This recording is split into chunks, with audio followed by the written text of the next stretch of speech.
Hello guys, and welcome back to MS Tech Tutorials. And in today's video I'm going to be showing us how to fix there was an error connecting to the VALORANT platform error code. And let's get started. So the first thing you guys can do is go ahead and just simply close the application for your console.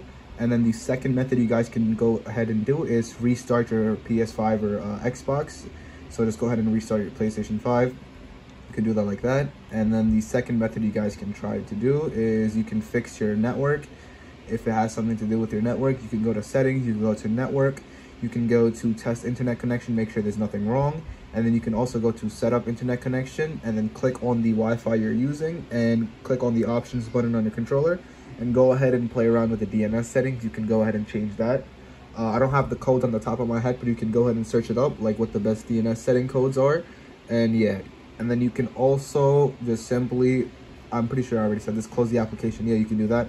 And then yeah, once you do everything, the error code should be fixed and you guys should be good to go. So yeah, that is it for the video. Thank you guys for watching. Make sure to give the video a thumbs up, subscribe to the channel, and have a great day.